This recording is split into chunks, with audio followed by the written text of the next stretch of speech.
I am about to take a break. So, everybody know I work in hospice.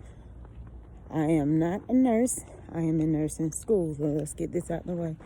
I don't want to make nobody feel like I'm fronting or nothing like that. I work in the triage department. So I work with families and chaplains, social workers, all of that stuff there. I'm normally sometimes the first or last person a family talks to. With that being said, the families that I deal with, they're experiencing the worst time period of their life. Somebody near and dear to them is dying.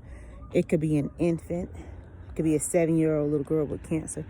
It could be a 16-year-old boy who was texting and driving. 40-year-old. It could be an elderly person. Everybody in hospice is not an elderly person. I do say the bulkload of my patients have some form of cancer, which is scary, crazy, whatever. I say all that to say this. Knowing that I'm dealing with people who are stressed out, on high alert. Again, their family member is dying. Sometimes they are the patient. It could be the patient I'm dealing with. A lot of times I get yelled at. I get cursed out. And though it's personal to them, I don't take it personally when they do that. Because I know it's an emotional time period. They're scared. They need some help or whatever. But a lot of times, even if they curse me out, they might even call back and talk to me. April, I was sorry. I'm sorry. This is what's going on. Woo, woo, woo. I'm not tripping. That's cool. You know, families do a lot for us. They send us all kind of gifts and thank yous. I appreciate you for doing this and the other. But right now, during this COVID, it's like times 10. So people are already nervous. They family members on hospice for whatever reason. Mind you, our numbers have gone up because of COVID. So it's times 10. The caretaker might be sick and they have somebody on hospice. Or my patients that are actually here on site, they have hospice. They're, going through a lot of different things too. A family member could have COVID while they are on hospice, dying them damn selves. But when I speak to a patient or a patient's family that some kind of way got dropped between the cracks of the system, whether it was with the admissions team, the nurse who came out to their house, the CNA, whether they've been trying to get some oxygen out to their house and it just hasn't been delivered. Medication hasn't been, they need morphine, their family is in pain. And at the end of that conversation, you hear that family member or that patient go, like that sigh of relief. I know I did my job. And then they'll say, thank you, April. Thank you, I appreciate it.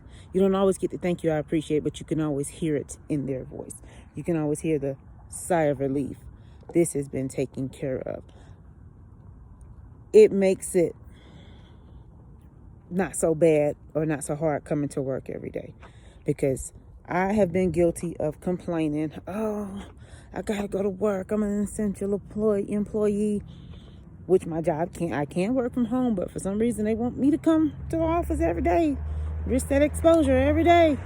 And because I have bills that will not stop, I take my ass to work every day or whatever the case is. But at the end of the day, when that family member or that patient is, it was all worth it. So I say all that to say this. We need to help each other. We need to be thankful. We need to be appreciative of the situations that we are in, because it could be so much worse. I know I graduate in 9 months. I'll be more on the front line. Front line, hands dirty, Call of Duty, all of the above. I'm ready for it. I got a couple of nurses that I sit beside every single day in triage. They take the calls or the patients that have escalated out of my scope. And when I tell you these nurses are sharp as a tack, that medical math that we're learning in school, and people are like, oh, you don't need it because the pharmacy is going to do your calculations.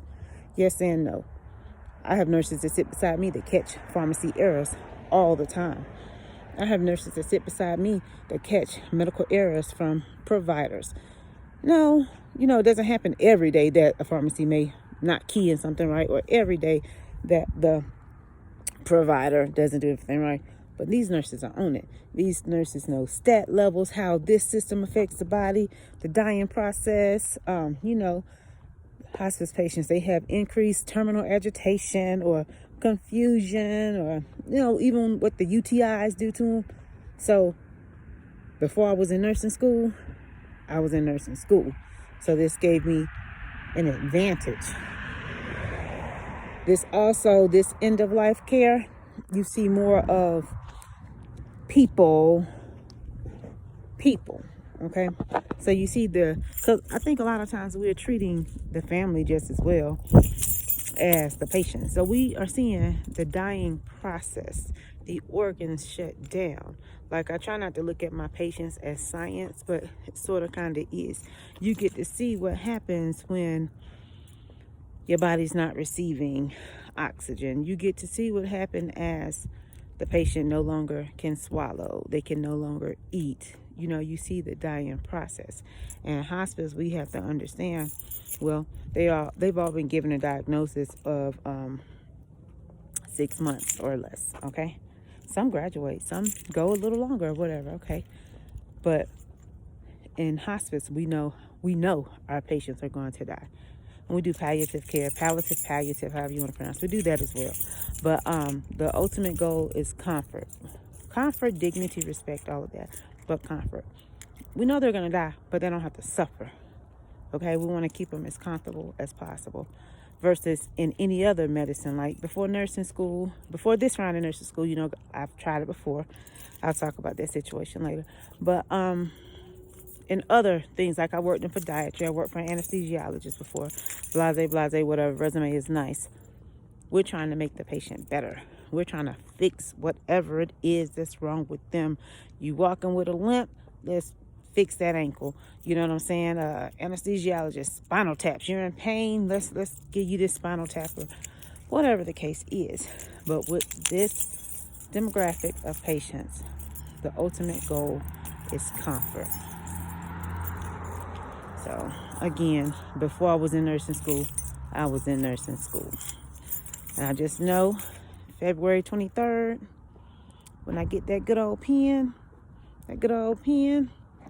and Florence Nightingale was like, yep, you did it. I knew you could.